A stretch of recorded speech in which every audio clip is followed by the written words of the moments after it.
مفہوم ہے کہ جو بندوں کا شکریہ ادا نہیں کرتا وہ اللہ کا بھی شکریہ ادا نہیں کرتا. اگر کسی نے اپنے محسن کو یہ کہہ دیا کہ جزاک اللہ خیرا تو گویا اس نے اس کے احسان کا بدلہ دے دیا. میرے دوستوں ساتھیوں، اپنے محسن کو فراموش کر دینا، بھلا دینا بہت بڑی جو ہے وہ نالائکی بھی ہے اور انسانی جو فطرت کا تقاضا ہے اس کے بھی خلاف ہے. ہمارے جو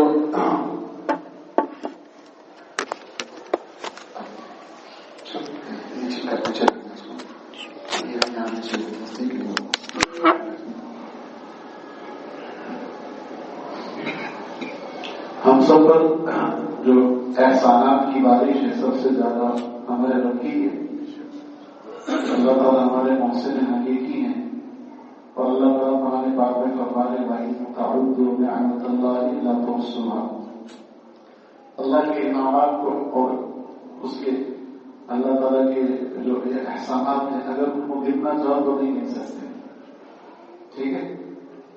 اور سورہ رحمان میں بار بار اللہ کیا فرما رہا ہے کبھی آئیے آلہ ربکما تکذبان. جن میں سب رب کی کون سی نعمتوں کو جو پاؤ. تو اگر ہم اللہ تعالیٰ کے احسانات کو گنیں تو گر نہیں سکتے دوستوں ساتھی. اور آپ نے اس رب کی ہم پر کتنے احسانات ہیں. احسانات کی بارش ہی بارش. تھوڑی دیر کے لیے جو مضمون ہے وہ انشاءاللہ بیان کرتا ہوں لیکن تمہید ہے. ہمارے گردے اپنی جگہ صحیح کام کر رہے ہیں. آنکھوں میں اللہ نے نور دیا. صبح اٹھے نور ویسے ہی رہی. باقی ایسا بھی ہوا کچھ لوگ رات کو سوئے صبح اٹھے تو بیماری چلی گئی. ہماری اولاد اللہ نے بڑی بیماریوں سے بچایا. 2 دن پہلے ایک صاحب بچی کو لے کر آئے. بچی ایسی تڑپ رہی تھی پتہ چلا جائے کہ گردہ اس کو سن چکا ہے. تو ایسی بیماری اللہ تعالیٰ ہم سب کی حفاظت فرمائے. ایمرجنسی میں لے کے گئے پھر ہاسپٹل میں ایڈمٹ کرنا پڑا. ICU میں پھر وینٹیلیٹر پہ چلی گئی. تو اللہ تعالیٰ کا کیسے شکر ادا کرے. اس لیے پیارے نبی صلی اللہ علیہ وسلم نے جینے کا ڈھنگ سلیقہ سکھا دیا کہ دنیا کے بارے میں اپنے سے کم نعمت والوں کو دیکھو, دین کے بارے میں اپنے سے زیادہ نعمت والوں کو دیکھو. تو آج کر رہا تھا کہ اسے میں کیوں نہیں سوچتا اپنے رب کے انعامات اور احسانات کو کیوں نہیں سوچتا. اگر کوئی نعمت کم ہے ایک مثال دیتا ہوں کہ ایک شخص جو ہے جس کے پاس دوسری نعمتیں ہیں اولاد کی نعمت نہیں. اب شیطان اس کو مایوس کرتا ہے کہ اللہ نے سب کو دیا تجھے نہیں دیا. تیرے بھائی کی اولاد ہوئی تیرے اولاد نہیں. اب وہ دعائیں بھی کروا رہا ہے بیچارہ, وظیفے بھی پڑھ رہا ہے, نہیں اولاد نہیں ہوتی. حضرت خان رحمۃ اللہ علیہ عظیم فرماتے تھے اولاد ہونا اللہ کی نعمت ہے, نہ ہونا اللہ کی رحمت ہے. آگے سننے کا مزہ آ جائے گا. اولاد ہونا اللہ کی نعمت ہے, نہ ہونا اللہ کی رحمت ہے. تو میں نعمت چھین سکتی ہے, رحمت نہیں چھین سکتی. کیا عجیب باتیں فرمائیں. نعمت چھین سکتی ہے, رحمت نہیں چھین سکتی. اب جو اللہ نے اس پر دوسری انعامات کی بارش کی ہے اس کو سوچ سکتا ہے. بیوی اتنی ماشاء اللہ فرما والا, ماں باپ کی نعمت موجود ہے, بہن بھائیوں کی نعمت موجود ہے, اپنا گھر بار ہے, اپنا کاروبار ہے. کسی کے سامنے ہاتھ اللہ نے پھیلانے سے اللہ تعالیٰ نے حفاظت فرمائی ہے. اپنی اس کی آنکھوں میں نور, بیوی کی آنکھوں میں نور, گردے کام کر رہے ہیں, دل ماشاء اللہ کام کر رہا ہے, آنکھیں جو ہے وہ کام کر رہی ہیں, پیشاب سہولت سے کر رہا ہے. یہ اللہ تعالیٰ کی نعمت ہے, بیشمار نعمت ہے. ان کو کیوں نہیں سوچتا, ان کو کیوں نہیں سوچتا. شیطان مایوس کر دیتا ہے یہاں تک کہ لوگ رونا شروع کر دیتے ہیں اور کہتے ہیں کہ یہ اللہ تعالیٰ کو جو ہے وہ ہمارے سوا جو ہے وہ اللہ کو کوئی نہیں ملا. نعوذ باللہ. بات یہ تو ایک مختصر تمہید بات رہنا چاہے, وقت بھی کم ہے.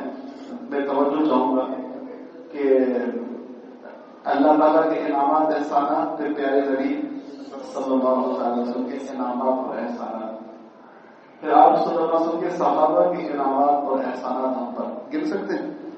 مجھ پر رابطہ دین کس نے پہنچایا؟ پیارے نبی صلی اللہ علیہ وسلم کے انہیں جان نثار صحابہ نے تو پہنچایا. بس وہ اس کے بارے میں مجاہدہ کرنا ہے.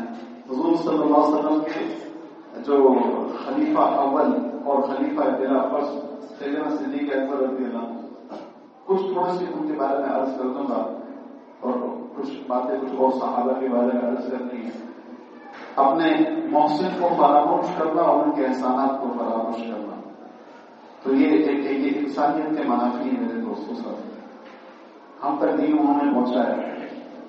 ہم لوگ مسجد میں بیٹھے ہوئے ہیں، ذکر و تلاوت میں مشغول ہیں، دین کی باتیں ہو رہی ہیں، قرآن پاک کے مدارس مکاتب موجود ہیں، حدیث پاک کا درس ہو رہا ہے، جگہ جگہ ماشاءاللہ جماعتیں جا رہی ہیں، جہاد فی سبیل اللہ چل. یہ سب کس کی قربانی ہے؟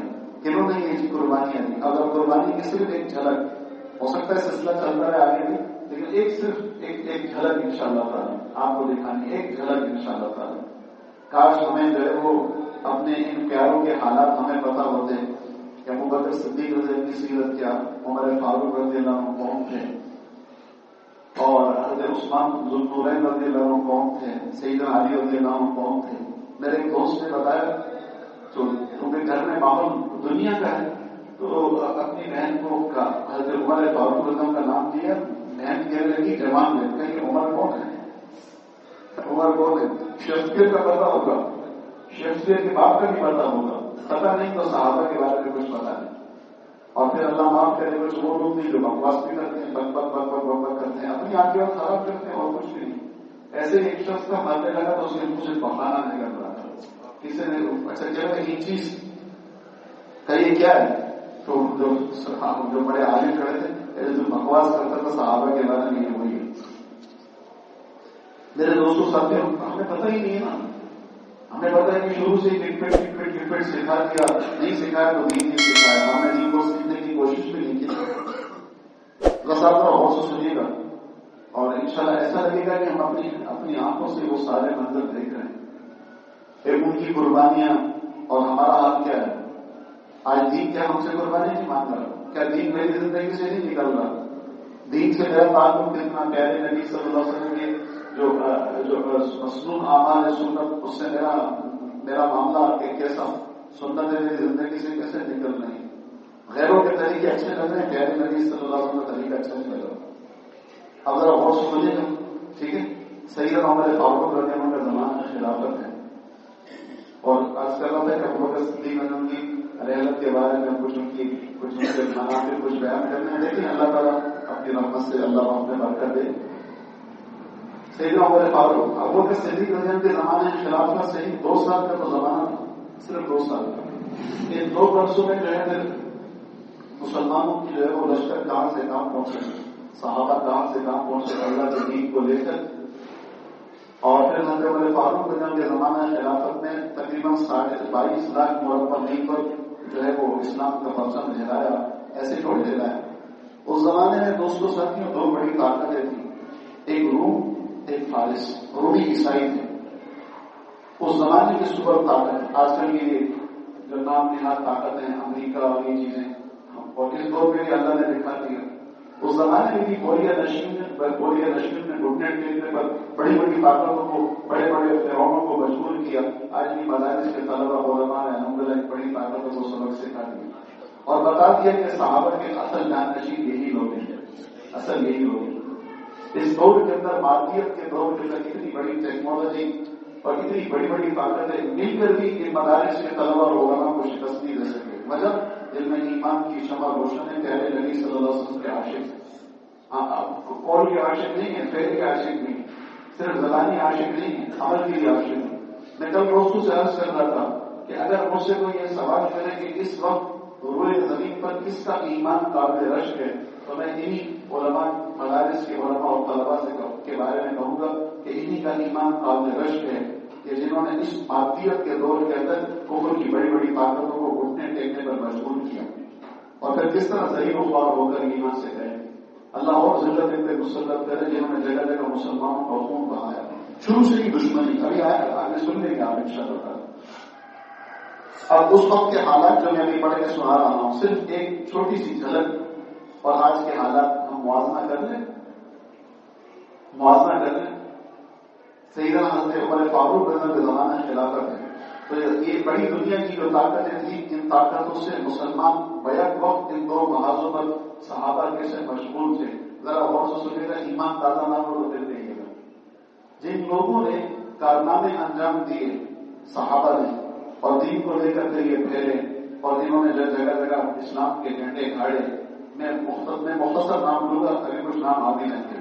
سیدنا حضرت خالد بن ولید رضی اللہ عنہ، سیف اللہ کا لقب کس نے دیا؟ پیارے نبی صلی اللہ علیہ وسلم نے. ان کا انتقال ہو رہا تھا، انتقال ہوا، جسم کا کوئی حصہ ایسا نہیں جس میں زخم نہ ہو، لیکن میدان جہاد میں شہادت کا مقام نہیں ملا. اپنے بستر پر انتقال ہوا. ان کے انتقال کے بعد کسی نے کہا کہ میرا یقین تھا کہ ان کا انتقال جو ہے وہ اپنے بستر پہ ہوگا اور جہاد کے میدان میں شہادت کا رتبہ نہیں ملے گا، کیونکہ حضور صلی اللہ علیہ وسلم نے ان کو سیف اللہ کا لقب دیا کہ اللہ کی تلوار اور اللہ کی تلوار کو کوئی توڑ نہیں سکتا. کاش ہم اپنے ان ہیروز کو پہچانتے ہیں. آج تو ہیرو کس کو بنایا ہے؟ فلم میکر کو ہیرو بنایا اللہ معاف ہے. جو ناچنے والے ہیں ان کو ہیرو بنایا، جو کھلاڑی ہیں ان کو ہیرو بنایا. میرے دوستوں ساتھیوں، اسلام کی ہیرو، ہم سب کے اصل ہیرو یہی ہوگی. یہ حضور صلی اللہ علیہ وسلم کے صحابہ ہیں، یہ روشن سے اصحاب النجوم بأيهم اقتديتم اهتديتم. میرے صحابہ ستاروں کی مانیں جس کی پیروی کرو گے منزل کو پہنچو گے.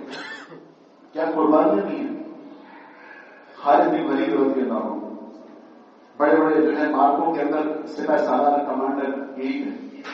حضرت شراحیل بن حسن رضی اللہ عنہ، حضرت ابو عبیدہ بن ابی جرح رضی اللہ عنہ. ابھی ایک جماعت آئی ہے لبنان میں اور اردن کی جماعت آئی ہے، تو وہ 4 اس میں عرب اشرف مدارس کی مسجد میں آئے تھے، تو ہمارے حضرت سے ملنے کے لیے آئے تھے.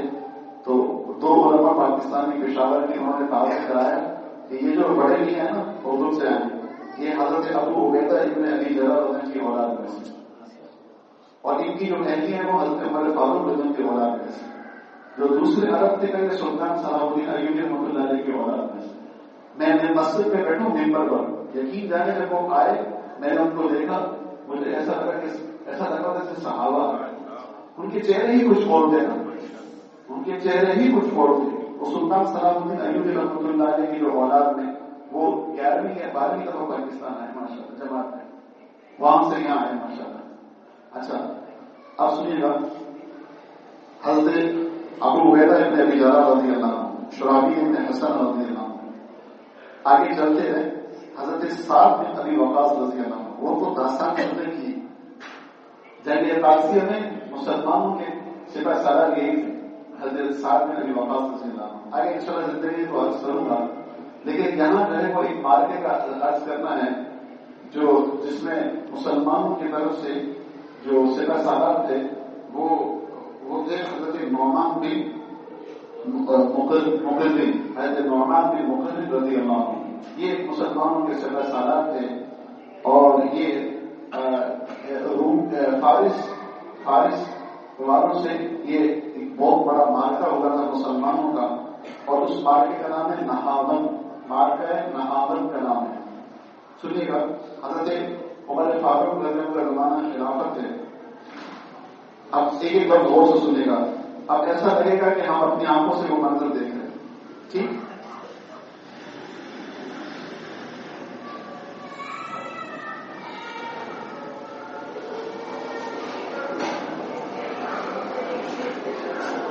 اچھا نتیجہ یہ نکلا کہ ایک ہر طرف ایک غم بچ گیا. اصفہان تبرستان سے لے کر مکران اور سندھ کے ریگستانوں تک سے لوگ جوگ در جوگ جمع ہونے لگے. کس کے خلاف؟ مسلمانوں کے خلاف. یہاں تک کہ 1.5 لاکھ کا لشکر تیار ہو گیا، جسے آل ساسان کے نامور شہزادے مردان شاہ بن ہرمز کی کمان میں لے کر اس طرح روانہ کیا گیا کہ ایرانیوں کے نزدیک مقدس پرچم دلفش قادیانی سپہ سالار کے سر پر لہرا رہا تھا. 1.5 لاکھ کا لشکر مسلمانوں کے خلاف یہ سب جمع ہوئے تھے. کفر کی طاقت ہے مسلمانوں کے خلاف جمع اسلام کو مٹانے کے لیے، لیکن جس کے ساتھ اللہ اس کو مٹا سکتا ہے. دوستو حضرت جعفر رضی اللہ عنہ روم کے قلعے پر انہوں نے حملہ کیا تھا، اور ایک سپہ سالار تھا اس کو مارتے، دوسرا 50 سپہ سالاروں کو اپنے ہاتھ سے ختم کیا. وہ رومی بادشاہ دیکھ رہا تھا کہ یہ ایک آدمی تمہارے کنٹرول میں نہیں آ رہا. تو پادریوں نے کہا تمہیں یہ ایک نظر آ رہا ہے جس کے ساتھ جو اللہ ہے وہ تمہیں نظر نہیں آ رہا. اور اللہ کس کے ساتھ ہے؟ اللہ تقویٰ والوں کے ساتھ ہے جو گناہوں سے بچتے ہیں. یہ فلم ہے، یہ ہر طرح ڈرامہ، یہ فنی ویڈیوز، یہ کارٹون، یہ چیزیں یہ اللہ سے دور کرنے والی چیز ہے. اس آدمی کو نماز کی کہاں فرصت ملے گی جو ان چیزوں کے اندر اللہ معاف کرے. نماز پڑھ کے یہی چیزیں آنکھوں کے سامنے سجدے میں یہی گندے مناظر اللہ تعالیٰ بچائے. مسلمان کے کام تھوڑی ہے، مسلمان کے کام تھوڑی ہے. ذرا غور سے سنے گا. حضرت عمر فاروق رضی اللہ عنہ کو یزدگ کی ان غیر معمولی تیاریوں کی اطلاعات نے اتنا فکر مند کیا کہ مجلس شورا بلا کر رائے طلب کی. قادسیہ کی طرح ایک بار پھر کئی صحابہ نے رائے دی کہ امیر المومنین کو اس فیصلہ کو جنگ میں خود کمان کرنا چاہیے. مگر حضرت علی رضی اللہ عنہ کی رائے یہ تھی کہ امیر المومنین مدینے میں مرکز میں رہیں اور محاذ کی ایک تہائی فوج کو ایرانیوں کے خلاف لڑنے کے لیے بھیج دیا جائے. حضرت عمر رضی اللہ عنہ اس رائے کو مانتے ہوئے قیادت کے لیے حضرت نعمان بن مقرر رضی اللہ عنہ کا نام دیا جو کوفہ میں تھے. اب ذرا غور سے سنے گا. امیر المومنین کا حکم ملتے ہی 30,000 مجاہدین کو لے کر نہاون کی طرف روانہ ہوئے. 30,000 اور سامنے 1.5 لاکھ کا لشکر. مسلمانوں کی ایک فوج نے عمر فاروق کی تاکید پر فارس سے ایرانیوں کی کمر کا راستہ بند کر دیا. اس طرح کوفہ کا اسلامی لشکر کسی مزاحمت کا سامنا کیے بغیر نہاون تک جا پہنچا. اب اس لشکر میں تھے کون؟ حضور صلی اللہ علیہ وسلم کے تربیت یافتہ، صحبت یافتہ پیارے صحابہ. بھائی یہ حقیقت ہے، یہ ہماری تاریخ ہے، حقیقت ہے، اس کو کوئی جھٹلا نہیں سکتا. حضرت عبداللہ ابن عمر رضی اللہ عنہ جیسے جلیل القدر بزرگ صحابی عمر فاروق کے بیٹے وہ اس لشکر میں موجود.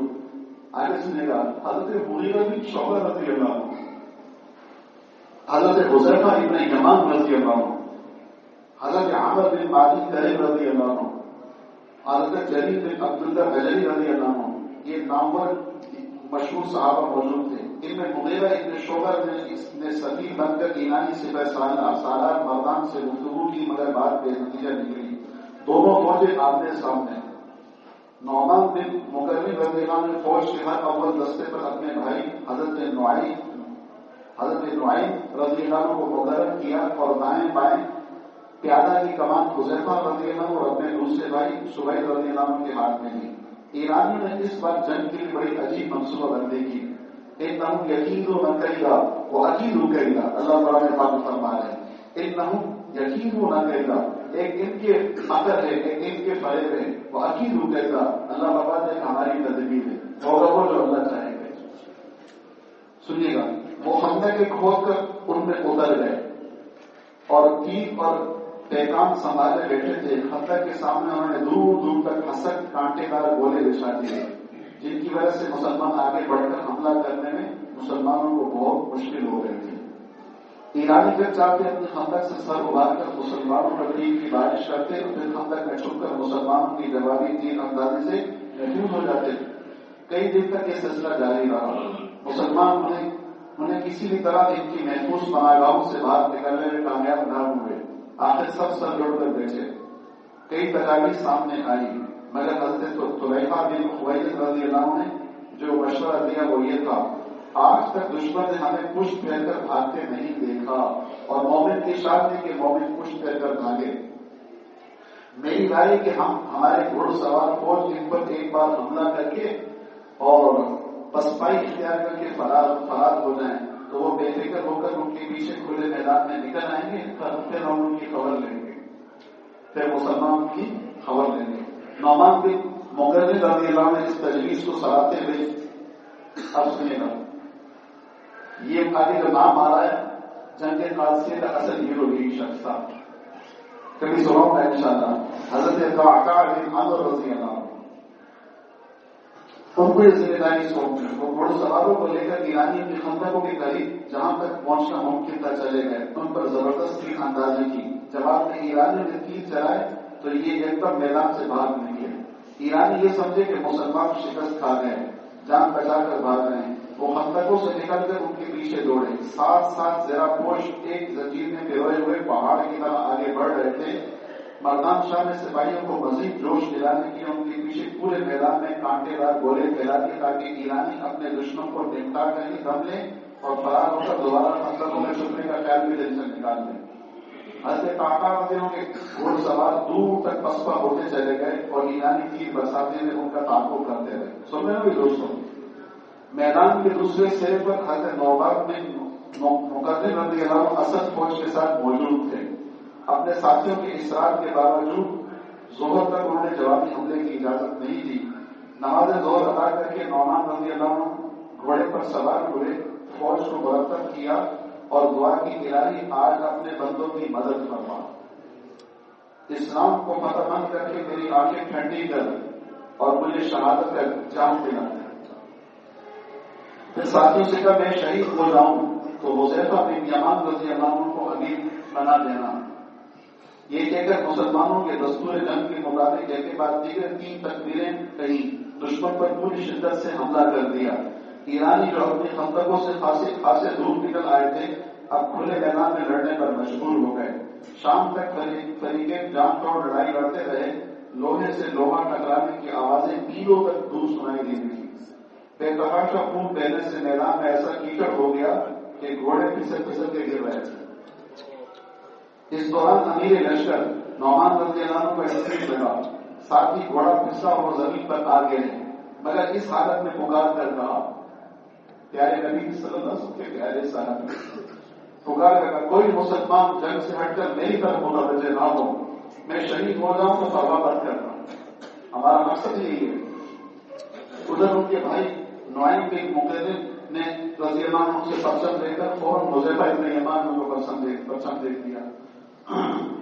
لڑائی برابر جا رہی، کسی کو پتہ بھی نہ چلا کہ مسلمانوں کا امیر جامع شہادت نوش کر چکا ہے. آج کے وقت حضرت فرماتے پیارے شیخ فرماتے کہ فلمیں دیکھنے سے پہلے ہم ان باتوں کو ذرا سوچ لیں، اور قبل کا بےغیرتی کا ڈرامہ دیکھنے سے پہلے ان باتوں کو سوچ لیں، ماں باپ سے لڑنے سے پہلے سوچ لیں مسلمان تھا کیا، مسلمان کیا کر رہا ہے.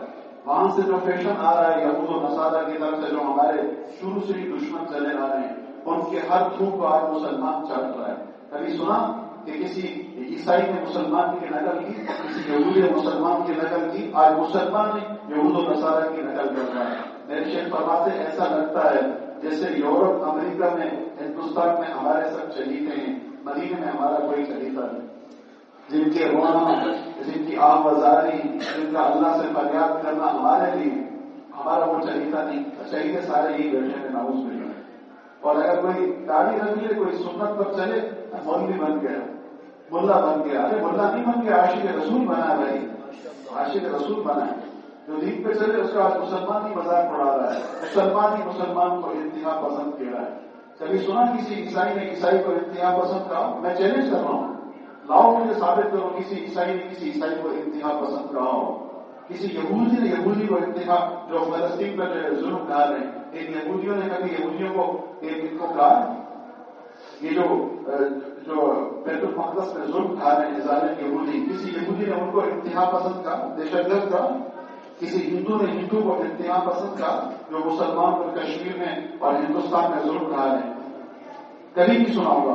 سنا ہو تو مسلمان کی زبان سے سنا ہوگا جو مسلمان کو انتہا پسند کہہ رہا ہے، فنڈامنٹلسٹ کہہ رہا ہے. پتہ نہیں کیا کہ جملے اللہ معاف کرے، جو وہیں سے یورپ سے آئے ہیں مسلمان الفاظ کو کہہ رہا ہے. دنیا نے دکھا دیا جن کو انتہا پسند کہتے تھے، آج دنیا نے دکھا دیا. وہ بڑی بڑی طاقتیں کہاں چلی گئی. اللہ انشاءاللہ اللہ ہی کا نام غالب رہے گا. اللہ کا نام غالب تھا، اللہ کا نام غالب رہے گا. پیارے نبی صلی اللہ علیہ وسلم کا نام غالب تھا، غالب رہے گا انشاءاللہ. خوش قسمت ہے جو اس مادیت کے دور کے اندر پیارے نبی صلی اللہ علیہ وسلم کی سنت کو گلے سے لگاتے ہیں. اور ماں ان کی بھی ان کے ٹوٹ بھی چڑھتے ہیں، بلکہ پیارے نبی صلی اللہ علیہ وسلم کے نقشے قدم پہ چلتے ہیں. ہیئر اسٹائل ہمارا کیسا، میرے کپڑے کیسے ہیں، میرا چلنا کس کے اسٹائل کے، کس کے اسٹائل پر ہے، میری ہمی کس کے اسٹائل پر ہے، میری خوشی کس کے اسٹائل پر ہے. یہ دیکھیں ہم عاشق رسول تھے. رات کے وقت ایرانیوں کی ہمت جواب دے گئی، وہ میدان سے پسپا ہونے لگے، مگر خندقوں میں جانے کا راستہ کانٹے دار گولوں نے بند کر دیا. ایرانی کانٹوں سے زخمی ہو کر گرتے رہے اور مسلمان ان کو ٹھکانے لگاتے رہے. اس طرح لگ بھگ 1 لاکھ ایرانی مارے گئے. نعمان بن مقدم رضی اللہ عنہ کا آخری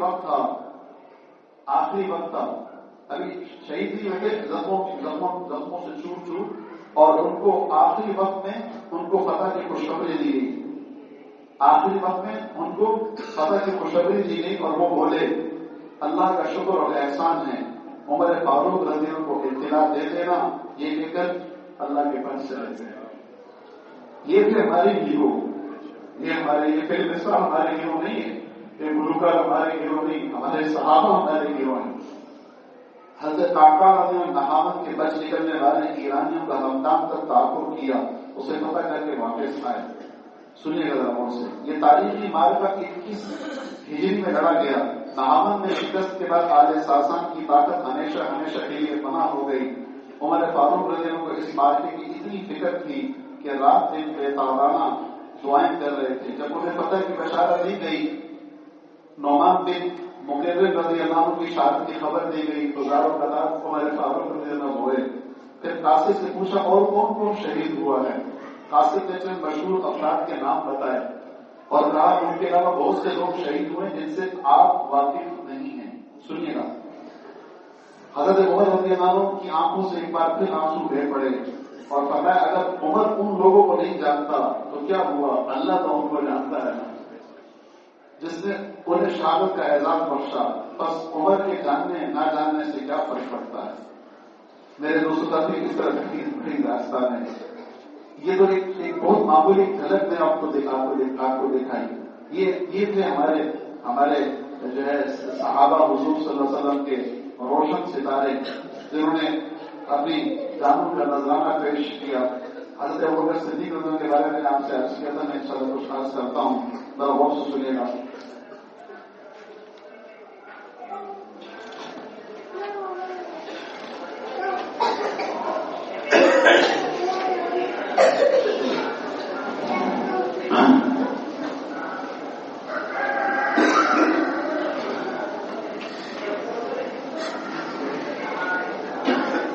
جنگ یرموک کے میدان میں دو قوموں کے درمیان ایک شدید جنگ کا نظارہ دیکھتا ہے۔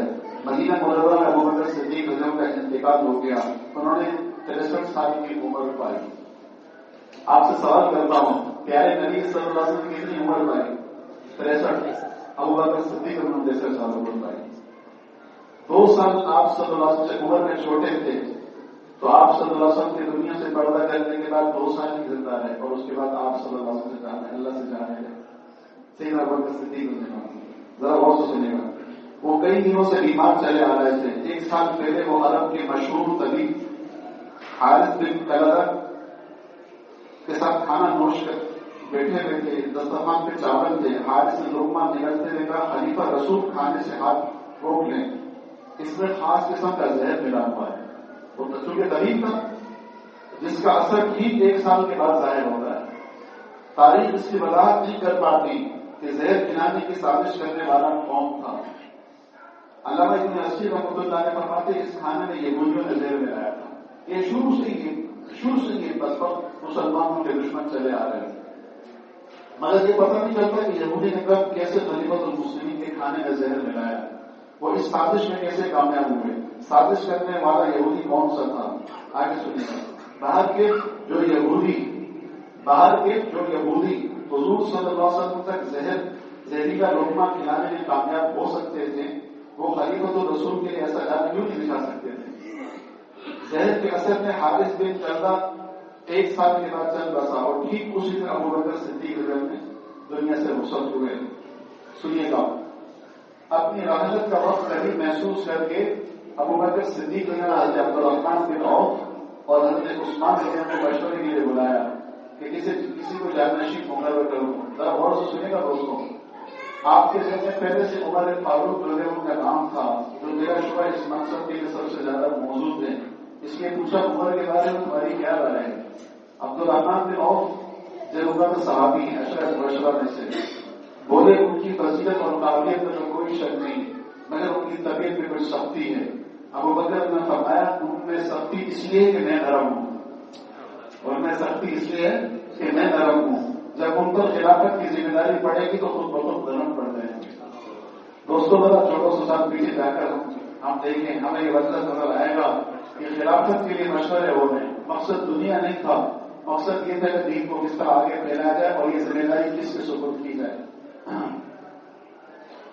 میں نے کئی بار یہ دیکھا کہ جب میں کسی پر غصہ کرتا ہوں تو وہ مجھے اس سے راضی کراتے ہیں، اور جب میں کسی معاملے میں نرمی کرتا ہوں تو وہ سخت مزاج نظر آتے ہیں۔ حضرت طلحہ رضی اللہ عنہ اس فیصلے پر اپنے تحفظات ظاہر کرتے ہوئے کہا کہ عمر رضی اللہ عنہ کو خلیفہ بنانے جا رہے ہیں، جبکہ لوگوں سے معاملات میں ان کے سخت مزاجی کا آپ کو علم ہے۔ ابو بکر نے پورے اطمینان سے فرمایا ہاں، جب میں اللہ سے ملوں گا تو کہہ سکوں گا میں تیرے بندوں میں بہترین انسان کو خلیفہ بنا کر آیا ہوں۔ حضور صلی اللہ علیہ وسلم کے پاس جبرائیل علیہ السلام حاضر ہوئے، جب حضرت عمر فاروق رضی اللہ عنہ مسلمان ہوئے، آپ نے خوشخبری سنائی، استبشر اہل السماء باسلام عمر، اے نبی پاک صلی اللہ علیہ وسلم، جس طرح آپ لوگ اس عمر کے اسلام لانے پر خوش ہیں تو آسمانوں پر فرشتے بھی خوشیاں منا رہے ہیں۔ آپ صلی اللہ علیہ وسلم کا میرے پاس کوئی نبی ہوتا تو وہ عمر ہی ہوتا۔ کہاں گیا ہمارا ایمان، کہاں گئی ہماری محبت؟ جو ہمارے اصل محسن تھے آج اللہ معاف کرے، انہیں کے لیے ہم الفاظ سن رہے ہیں، انہیں کے لیے ہماری زبانوں سے الفاظ نکل رہے ہیں، انہیں کے لیے ہمارے قلم جو ہے وہ چل رہے ہیں۔ اللہ حفاظت فرمائے میرے دوستوں ساتھی، انہیں کے بارے میں شکوک و شبہات ڈال رہے ہیں۔ ہمارے محسن تو یہ تھے، ہمارے ہیروز تو یہ ذرا غور سے سنیں۔ فرمایا ہاں، جب میں اللہ سے ملوں گا تو کہہ سکوں گا کہ میں تیرے بندوں میں بہترین انسان کو خلیفہ بنا کر آیا ہوں۔ حضرت عثمان رضی اللہ عنہ سے رائے پوچھی تو وہ بولے کہ ان جیسی خوبی والا ہمیں سے کوئی نہیں، جو عمر کو اللہ نے خوبیاں دی۔ ان حضرات سے گفتگو کے بعد حضرت عثمان رضی اللہ عنہ کو وصیت نامے کے لیے حکم فرمایا۔ آپ نے ابھی اتنا ہی لکھوایا کہ ابو بکر بن قحافہ کی طرف سے مسلمانوں کو وصیت، یہ کہہ کر آپ پر بے ہوشی تاری ہو گئی۔ سیدنا ابو بکر صدیق رضی اللہ عنہ کا آخری وقت ہے۔ حضرت عثمان رضی اللہ جانتے تھے کہ حضرت ابو بکر صدیق رضی اللہ کا فیصلہ عمر رضی اللہ عنہ کے بارے میں، وہ یہ سوچ کر پریشان ہو گئے کہ کہیں کسی بے ہوشی میں خلیفہ وفات نہ پا جائے، وصیت نامہ ادھورا راہ میں رہ نہ جائے اور خلافت کا قضیہ متنازع نہ بن جائے۔ لہٰذا انہوں نے یہ عبارت لکھ دی کہ میں نے عمر کو تمہارے لیے خلیفہ مقرر کیا ہے، میں نے تمہاری خیرخواہی میں کوئی کسر نہیں چھوڑی۔ چند دنوں بعد ابو بکر رضی اللہ عنہ کو ہوش آ گیا، پوچھا کیا لکھا؟ حضرت عثمان رضی اللہ عنہ نے عبارت پڑھ کے سنائی۔ ابو بکر نے فرمایا اللہ اکبر، پھر ان کی دانش مندی کی تعریف کرتے ہوئے کہا اللہ تمہیں تمام مسلمانوں کی طرف سے بہترین بدلہ عطا فرمائے۔ آگے سنیے گا، حضرت عمر فاروق رضی اللہ عنہ کو بلا کر کچھ نصیحتیں کی۔ اب وہ خلیفہ کو سنیے گا کہ آج کے اگر حکمراں ان وصیتوں پر عمل کر لے تو انشاءاللہ پورا ملک انشاءاللہ امن کا گہوارہ بن جائے، بدامنی ختم ہو جائے اور جو ہے وہ جنت کا نمونہ بن جائے۔ میں تمہیں رسول اللہ صلی اللہ تعالی وسلم کے صحابہ کے لیے خلیفہ بنا کر جا رہا ہوں۔ پھر آپ نے مجھے خلافت کی ذمہ داریوں کی اہمیت پر احساس دلاتے ہوئے فرمایا کہ عمر، اللہ کے کچھ حقوق رات کے ہیں اور کچھ دن کے ہیں، نہ رات کے حقوق کو دن میں قبول کرتا ہے نہ دن کے رات میں، وہ نفل کو اس وقت تک قبول نہیں کرتا جب تک کہ فرائض ادا نہ ہو۔ چونکہ عمر رضی اللہ عنہ کی روح اور غیرت کی وجہ سے بعض صحابہ کو یہ خوف تھا کہ وہ کہیں بیگا سختی نہ کر گزریں، اس لیے آپ نے انہیں اعتدال کا دامن تھامنے کی خصوصی وصیت کرتے فرمایا عمر، کیا تم نے غور نہیں کیا اللہ نے قرآن مجید میں سختی کے ساتھ نرمی کا اور عذاب کے ساتھ رحمت کا ذکر کیا ہے تاکہ بندے امیدوار رحمت رہیں اور عذاب سے لرزاں رہیں۔ یاد رکھیے، اگر کوئی بڑا ہے کسی ادارے کا، وہ سختی خود سے نہیں کرے گا، کہیں سختی نہیں کرنی چاہیے۔ سختی میں گالیاں دے رہا ہے اپنے ماتحتوں کو، اپنے ملازمین کو گالیاں دے رہا ہے، اور تیری بہن ایسی تیری ماں ایسی، اللہ معاف کرے۔ اللہ نہیں سن رہے، اللہ نہیں دیکھ رہے، کیا فرشتے نہیں نوٹ کر رہے ہیں؟ کچھ گالیاں نہیں دیتے تو لیکن تنزیہ ایسے جملے کہہ دیتے ہیں گالی سے بھی بڑھ کر اللہ معاف کرے، ایسے گندے الفاظ، یہ اخلاق ہے، یہ اخلاق کا نہیں۔ اصل میں یہ لوگ یہی زبان سمجھتے ہیں۔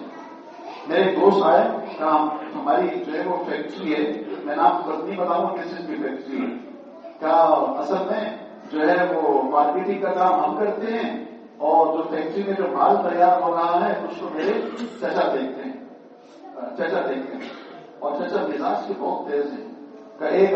ایک بوڑھا ملازم جس کو کام کرتے کرتے 30 سال کا عرصہ ہو چکا، روتے ہوئے آ کے کہا کہ اب مجھ سے اور گالیاں برداشت نہیں ہوتی، بوڑھا ہو۔ ارے تیری مال کے اندر کیا برکت ہوگی جو تم ملازمین کو گالی دے کر ان سے کام نکلوا رہا ہے؟ ظالم، وہ عزت بیچنے نہیں آتے، وہ تو بیچارے مزدوری کرنے آتے ہیں، اپنے بیوی بچوں کا پیٹ پالتے ہیں، اس کے لیے بیچارے آتے ہیں، عزت بیچنے تھوڑی آتے ہیں۔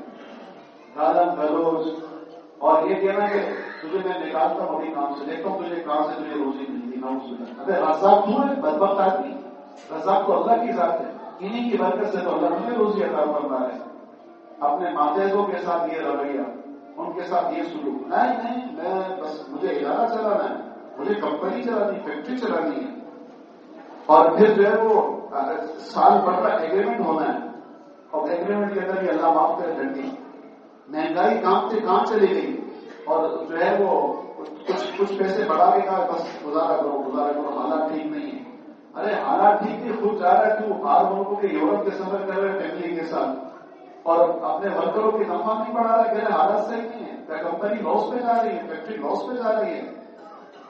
خود جا رہا ہے گھومنے کے لیے، اللہ معاف کرے. آج پاکستان ٹور پہ عیاشی، خوب عیاشی کر رہا ہے، بچوں کو عیاشی کروا رہا ہے، اور ادھر جو بیچارے ملازمین ہیں ان کے بچے کو نقصان نہیں ہے.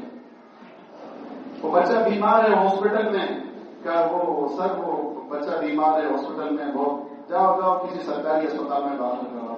میرے پاس نہیں ہے نا، حالات صحیح نہیں ہے، کمپنی کے حالات صحیح نہیں، ادارے کے حالات صحیح نہیں ہے. اور جب ایگریمنٹ کا وقت آیا اس سے پہلے ہی یہ ظالم کہہ رہا ہے بھائی کمپنی لاس پہ جا رہی ہے، بھائی دعا کرو.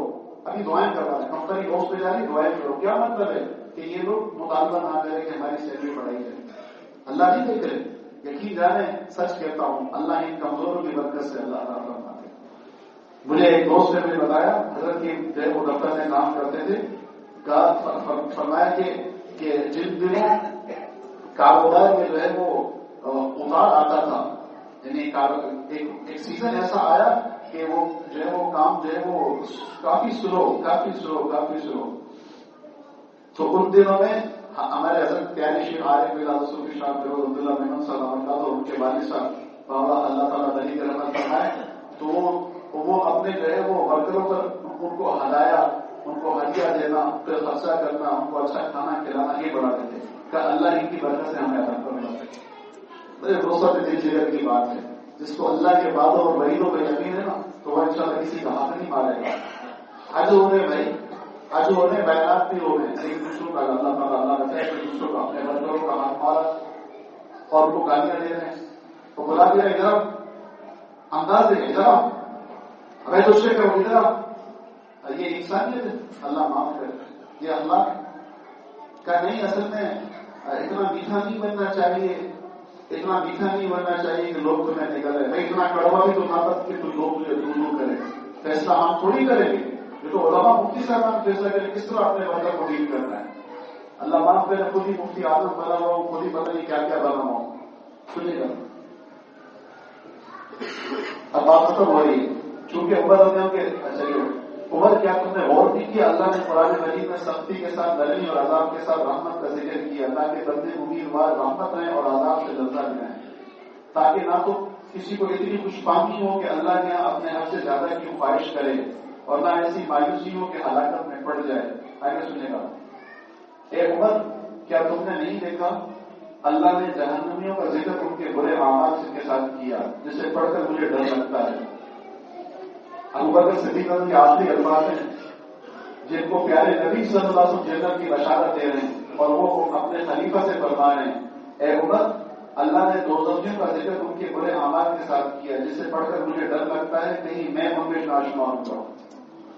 اور جنت کا ذکر ان کے بہترین اعمال کے ساتھ کیا، جسے پڑھ کر میں سوچتا ہوں بھلا میں ان میں سے کیسے ہو سکتا ہوں. عمر اگر میری ان باتوں کو یاد رکھو گے تو نظر سے اوجھل دنیا تمہیں اس نظر آنے والی دنیا سے زیادہ محبوب ہوگی، اور تم یقیناً ایسا کر سکتے ہو. ان نصیحتوں اور وصیتوں کے بعد منگل 22 جماعت البخرا چل رہا جماعت البخرا کا مہینہ 13 ہجری کو امت مسلمہ کے اسلام خوار میں جس کے دل کی ہر دھڑکن اپنے آقا صلی اللہ علیہ وسلم کی دل کی سربلندی کے لیے وقف تھی، دائی اجل کو لبیک کے کر دائی اجل کو لبیک کے لیے اور اپنے محبوب حضور سرور دو جہاں صلی اللہ علیہ وسلم کے پہلو میں دفن ہوئے. ابو بکر رضی اللہ کے اخلاق اور کردار میں حضور صلی اللہ علیہ وسلم سے اتنے قریب تھے کہ امت مسلم کا کوئی فرد اس بارے میں ان کی ہمسری نہیں کر سکتا. آپ رضی اللہ عنہ نرم دل، مہربان، سخی اور سادہ مزاج تھے. ابراہیم نخعی رحمۃ اللہ علیہ فرماتے ہیں ابو بکر رضی اللہ عنہ کو ان کی نرمی اور رحمدلی کی بنا پر اللہ بہت آمبازاری کرنے والا کہا جاتا ہے۔ فطرت سلیمہ کا یہ عادت تھا کہ زمانے جاہلیت میں بھی کبھی بتوں کی عبادت نہیں کی اور نہ کبھی شراب پی، فطرت سلیمہ پہ تھے۔